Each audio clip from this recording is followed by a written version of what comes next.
Hello friends, welcome back to my channel Engineering Mathematics DJ Ganit. In this lecture we are going to start residue integration of real integrals. We are going to discuss that how improper integrals of real functions can be evaluated by using Cauchy's residue theorem if they are of certain type. So before going for this method, we first recall what do we mean by improper integrals. So as you might have studied in your calculus course that improper integrals are of two types, type 1 and type 2. So improper integral of type 1 are those improper integrals for which either upper limit or lower limit or both the limits of integration are infinite. The integral in which at least one limit of improper integral is infinite is known as improper integral of type 1. So in this method we are going to discuss improper integrals of type 1 using residue theorem. How we can use residue theorem to evaluate certain improper integrals of type 1, that we are going to discuss in this method. We just recall how this improper integral is defined. So here we replace upper limit by some positive real number and we convert this into a proper integral from 0 to r, and after evaluating this integral we consider limit as r tending to infinity. Similarly here also here lower limit of integration is infinite, so we consider minus infinity is replaced by r, and then we take limit of r as r tending to minus infinity.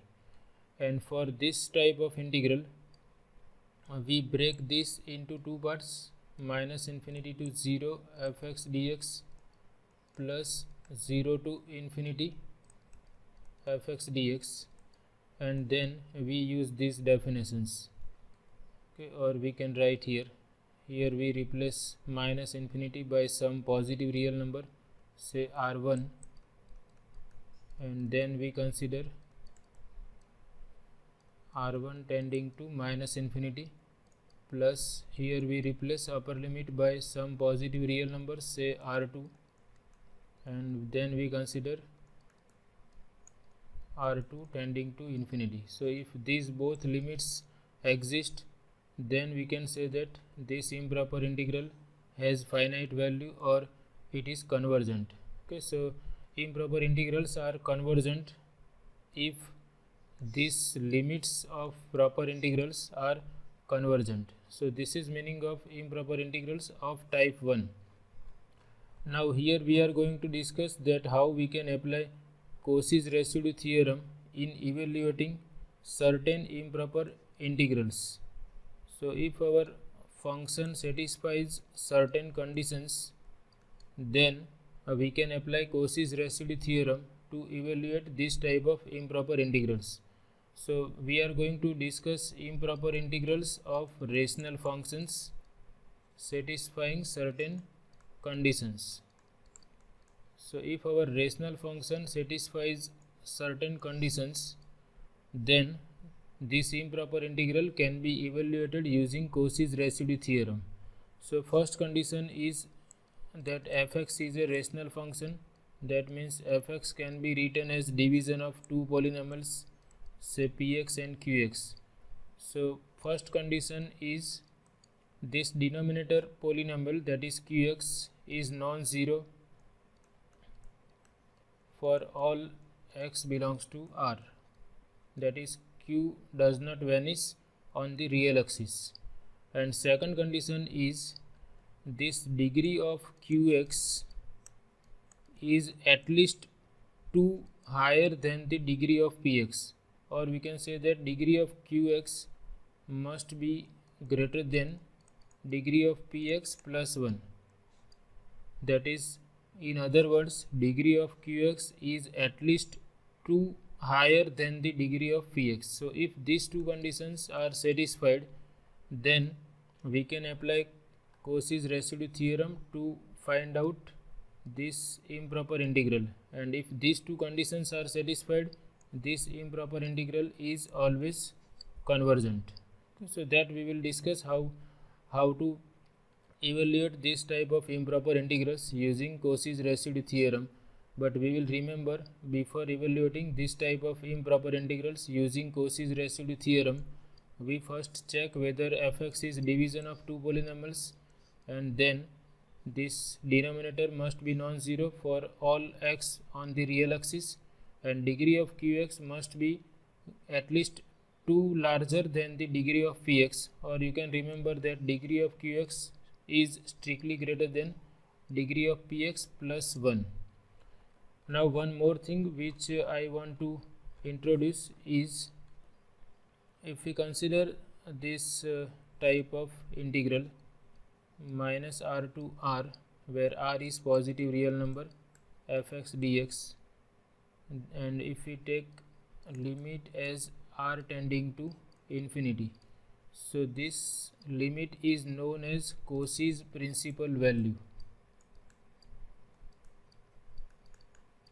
Cauchy's principal value.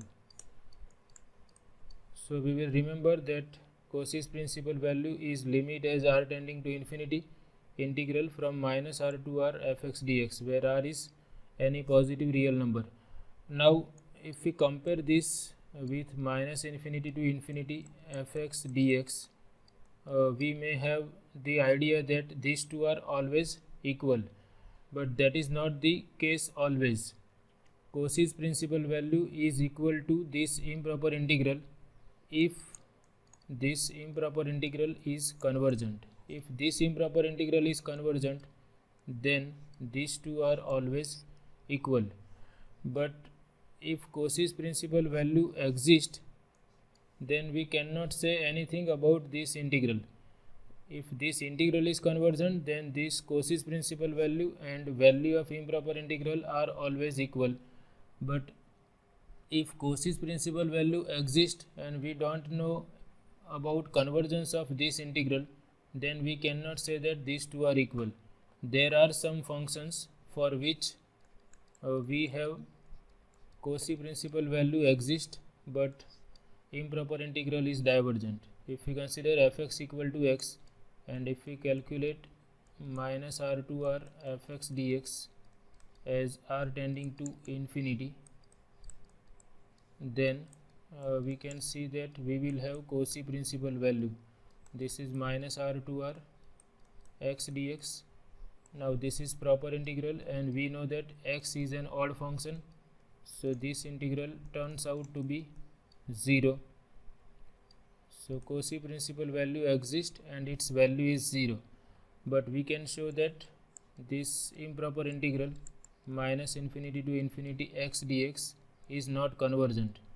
Okay, for that we can use the method of calculus to check the convergence of this integral.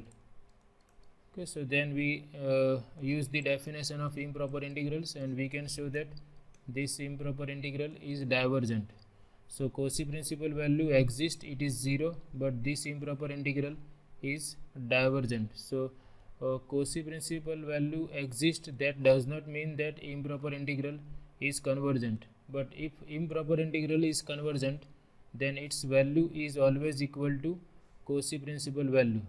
That means Cauchy's principal value is equal to improper integral if improper integral is convergent. Okay, fine. So now we discuss how we can use Cauchy's residue theorem to evaluate this type of improper integrals. So again I consider integral from minus infinity to infinity fx dx, or let me take one more page, just a minute. So now we are going to discuss how we can apply Cauchy's residue theorem in evaluating certain type of improper integrals. So here we assume that fx is a rational function, say px over qx, where again we recall that we have this assumption qx is not equal to 0 for every x on the real axis, and degree of q is strictly greater than degree of p plus 1. So if these two conditions are satisfied, then we are sure that this improper integral is convergent. So if you want to apply Cauchy's residue theorem for improper integral of rational functions, you must check whether your rational function satisfies these two conditions or not. So this is first check for this method, that degree of q must be strictly greater than degree of p plus 1. For example, if I have minus infinity to infinity 1 over 1 plus x square cube dx. So here px is 1, qx is 1 plus x square cube. So degree of p is 0, degree of q will be 6. So this assumption is satisfied. So we can evaluate this improper integral using Cauchy's residue theorem. This improper integral is convergent.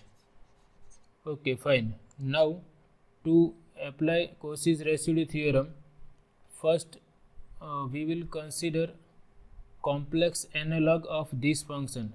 That means we consider, instead of x we consider z. So we have complex function f of z, which corresponds to given rational function. So suppose I have fx equal to x over 1 plus x square cube. I will consider f of z equal to z over 1 plus z square cube. So first we consider complex function corresponding to given rational function. Now to apply Cauchy's residue theorem, we have to set up a simple closed contour. Okay, so we now try to set up a simple closed contour. So for that simple closed contour, we consider semicircle in the upper half plane. So suppose I consider this semicircle. Suppose this distance is r, this distance is minus r, and we consider counterclockwise direction. Okay, so we are going in this direction. So we set up a semicircular path, or we set up a simple closed contour which is required for Cauchy's residue theorem. So here C is this simple closed contour, but we can see C is composed of two different paths. One path is line segment from minus r to r, or we can say that close interval minus r to r union this upper part of the semicircle. Suppose we denote this upper semicircle, only this part. Suppose this part is denoted by CR, then this is our simple closed contour, which is union of two different paths. One path is line segment from minus r to r, and another is this upper semicircle, which is denoted by CR, C suffix R. This is x-axis and this is y-axis. Now another requirement for Cauchy's residue theorem is this function must be analytic everywhere inside and on a simple closed contour except finite number of points which are inside this contour. So now our function, whatever function we are considering, that is rational function. So this rational function is analytic everywhere except the points at which q of z is 0. So after solving this equation q of z equal to 0, we will obtain some points. Now qz is a polynomial, so there will be finite number of points at which function is not analytic. Suppose z1, z2, zn. So this f of z has these singular points z1, z2, zn. Now among these singular points there will be some singular points which are in upper half plane, and there will be some singular points which are in lower half plane. Now our contour is consisting of this line segment and this semicircular path. so that is in upper half plane, and here we have assumed that qx is not equal to 0 for every x belongs to R. That means there is no pole or no singular points on this line segment. So suppose these singular points z1, z2, zn are in upper half plane. We might have more than n singular points. So among those n singular points, we will consider those singular points which are in upper half plane. So suppose these n singular points z1, z2 up to zn are in upper half plane. Okay, so we can denote them by z1, z2 or zn. So these are the singular points of f of z, and because f of z is a rational function, this z1, z2, zn are poles of f of z which are inside this simple closed contour C. So now again we check that whether this integral satisfies the hypothesis of Cauchy's residue theorem or not. So because f of z is analytic everywhere except these n points, we can say that f of z is analytic everywhere inside and on C except finite number of singular points which are again inside this simple closed contour. So now we can apply Cauchy's residue theorem to evaluate this integral. So now by Cauchy's residue theorem we can write that integral of f of z will be equal to 2 pi I times sum of residues of f of z at these points z1, z2, zn which are inside this simple closed contour k equal to 1 to n. And we know how to calculate residues, so using this we will obtain this. Now our simple closed contour C is union of these two paths minus r to r and this circle, semicircle. So therefore this left hand side can be written as integral over closed interval minus r to r f of z plus integral over this cr f of z dz equal to 2 pi I times sigma k equal to 1 to n residue of f of z at z equal to zk. Now on this line segment, okay, this is on x-axis, and on x-axis we know that y is 0. So on x-axis we can put z equal to x. So representation of this line segment is z equal to x. X is from minus r to r. So here instead of f of z we can write fx. So therefore we have minus r to r fx dx plus integral over cr f of z dz, that is equal to 2 pi I times sum of residues of f of z at z equal to zk, k equal to 1 to n. Now we are interested in this minus infinity to infinity fx dx, and we know that it is convergent, so it will be equal to its Cauchy principal value, which is from minus r to r fx dx. So to obtain this integral from this equation, now in the next step we consider limit of r as r tending to infinity. So now we take limit of r as r tending to infinity. So in the next step, taking limit r tending to infinity, so therefore this is going to be limit r tending to infinity minus r to r fx dx plus limit r tending to infinity cr f of z dz equal to 2 pi I times summation of all the residues of f of z, sigma f of z, z equal to z suffix k, k equal to 1 to n. Now this is nothing but integral from minus infinity to infinity fx dx, because this integral is convergent, so it is equal to its Cauchy principal value. Now what about this limit?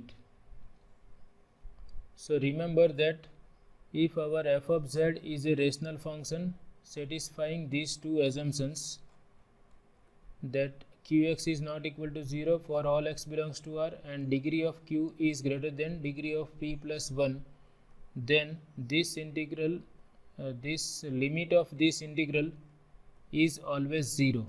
Okay, so we can put 0 here and we obtain that this is equal to 2 pi I times sigma residue of f of z at z equal to zk, k equal to 1 to n. So this integral always turns out to be 0 if degree of q is at least 2 higher than the degree of p in f of z. So what we obtain, that minus infinity to infinity fx dx is nothing but 2 pi I times sigma residues of f of z at z equal to zk. So in this way, if our improper integral satisfies certain assumptions, then we can remember this formula: minus infinity to infinity fx dx equal to 2 pi I times sigma residues of f of z at z equal to zk, k equal to 1 to n. So we will use this formula to calculate improper integrals of some type. That is, this is not applicable for every improper integral, but if our improper integral is such that it is a rational function and qx is not equal to 0 for every x on the real axis and degree of q is strictly greater than degree of p plus 1, then we can use this formula to find out value of this improper integral. So we will check these two assumptions, then we will replace x by z in f of z, and then we will find out poles of f of z or isolated singularities of f of z, and after that we will calculate residues of f of z at those isolated singular points. Okay, so let's summarize all these things again. Okay, fine. So first we have discussed improper integrals of real functions. Okay, so this is the definition of improper integral. We know that if fx is continuous on closed open interval 0 to infinity, then improper integral is given by this definition: 0 to r fx ds, limit as r tending to infinity, and this improper integral is convergent if this limit exists. Similarly, if we have this open interval minus infinity to infinity, then as we have discussed, it can be evaluated in this way. Okay, here we replace minus infinity by r1 and then we take r1 tending to minus infinity. Here infinity is replaced by r2, then we take r2 tending to infinity, and this improper integral is convergent if both of these limits exist.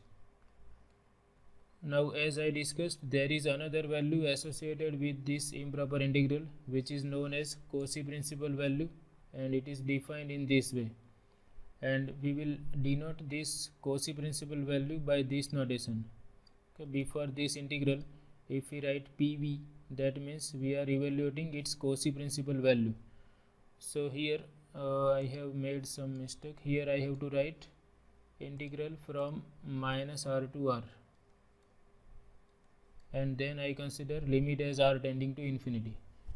So Cauchy principal value exists does not mean that improper integral is convergent, but if improper integral is convergent, then it is equal to its Cauchy principal value. So here we have made this remark, if the improper integral converges, then the Cauchy principal value exists and value of improper integral will be equal to its Cauchy principal value. So now if Cauchy principal value exists, then it is not always true that integral is convergent. So we had discussed this example. If we consider fx equal to x and if we calculate its Cauchy principal value, then we will obtain 0. But if we evaluate this improper integral by the definition, we can write this as minus infinity to 0 plus 0 to infinity. Then here we replace minus infinity by minus r1 and we consider r1 tending to infinity. Here we replace infinity by r2 and we consider r2 tending to infinity. Now integral of x is x square by 2, limits are from minus r1 to 0. Here x square by 2, limits are from 0 to r2. Now if we put the limits, we have upper limit 0 minus r1 square by 2 and here r2 square by 2 minus 0. And if we take r1 tending to infinity, here we will have minus infinity square by 2 and here we will have infinity square by 2. So we can see these limits does not exist. Therefore improper integral is convergent. Okay, so this improper integral is not convergent, it is divergent because this limit does not exist. So improper integral is divergent and its Cauchy principal value is 0. So if Cauchy principal value exists, it does not mean that improper integral is convergent.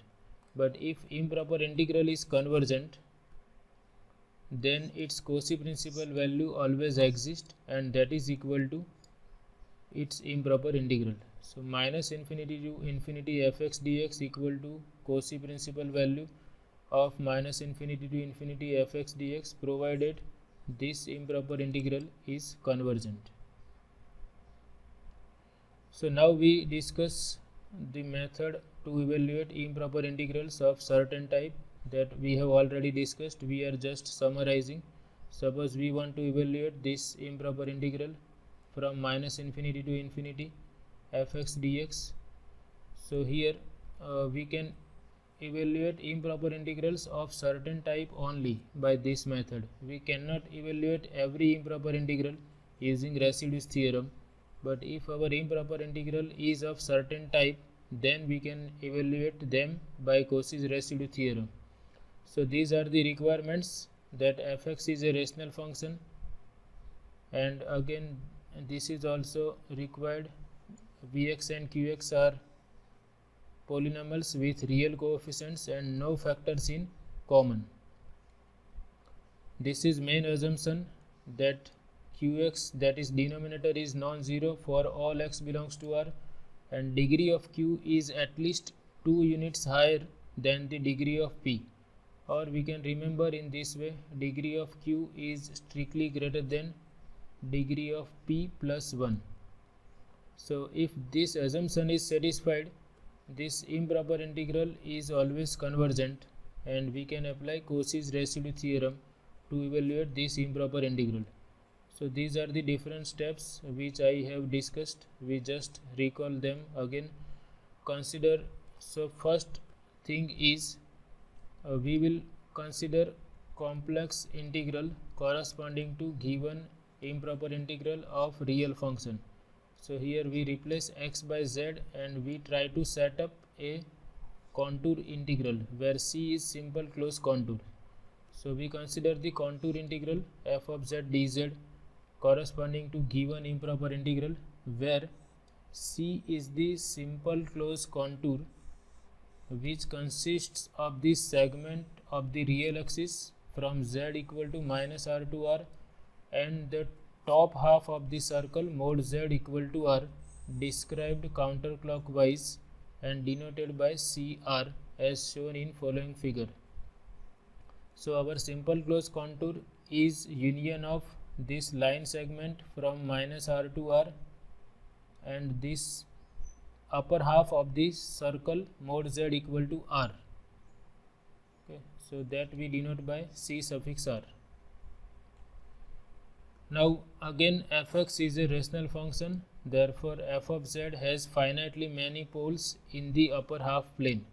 So suppose those finitely many poles are denoted by z1, z2, zn, and we have to select this capital R, which we are using here, line segment from -r to r.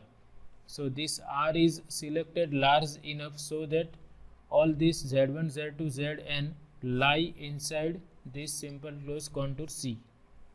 So if we choose R large enough, then C encloses all these poles.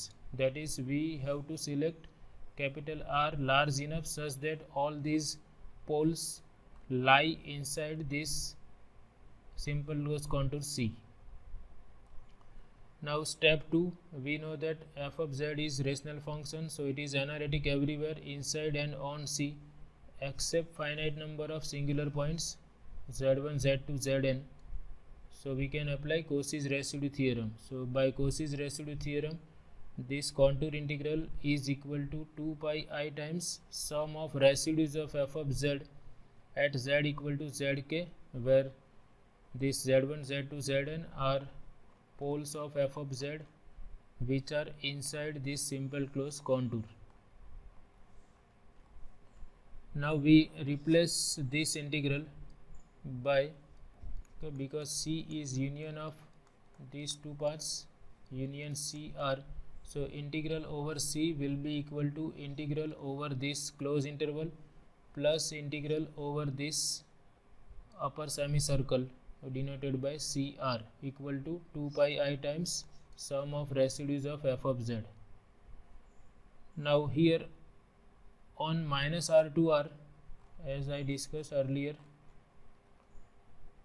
on this part because we are on x axis, value of z will be equal to x, because on x axis y is 0. So here this f of z can be replaced by fx. So instead of f of z dz, we write fx dx, and we keep these two as it is. And here we have written, because for line segment from -r to r, z becomes x. Now we take limit as r tending to infinity. So if we take limit as r tending to infinity, here we obtain this Cauchy principal value plus limit of this integral as r tending to infinity. There is no r here, so this remains as it is. Now this is nothing but Cauchy principal value of this integral, and this is always 0 if our function satisfies that assumption. So this we obtain this result, principal value from -r to r fx dx equal to 2 pi I times sum of residues of f of z. And here we are using this fact that this integral is 0, that we have written as a theorem, that if f is a rational function whose denominator has degree at least 2 larger than the degree of the numerator, then this integral, this limit of this integral is always 0.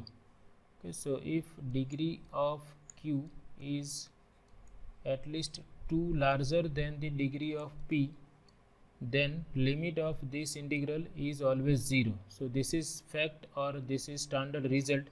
So we can directly put this part equal to 0, and we obtain this formula.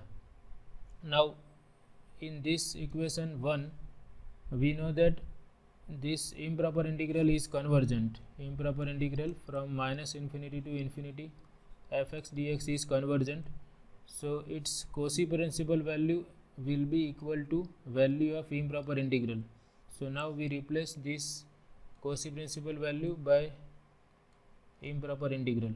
Okay, we know that degree of q is greater than degree of p plus 1, therefore this improper integral is convergent, and hence value of improper integral will be equal to its Cauchy principal value. So if we use this in equation 1, okay, that means we can replace this by integral of f from -infinity to infinity, and we obtain this formula. minus infinity to infinity fx dx equal to 2 pi I times sigma residues of f of z at z equal to zk. So this is all about this method of evaluating improper integrals using Cauchy's residue theorem. So from next lecture onwards we will be doing examples related to this formula. So for examples, what we will remember, suppose we are asked to evaluate improper integral of this rational function, then first we will check that if fx is rational function, then we will check whether this assumption is satisfied or not. Degree of q is strictly greater than degree of p plus 1, and of course we will check that qx is non-zero on x-axis, that is for every x belongs to R. If this assumption is satisfied, we can apply Cauchy's residue theorem. So now for problems, we will directly consider f of z, and then because f of z is rational function, it is analytic everywhere except the points for which qz is 0. So we will find out solution of qz equal to 0, and we will obtain singularities or poles of f of z. Then we will calculate residue of f of z at all these poles, and we will obtain value of this integral. Okay, so this is all about this lecture. I hope you have understood the method of evaluating improper integrals by residue theorem, and in the next lecture we will see one example to understand this method. So I hope you like this lecture. Thank you very much.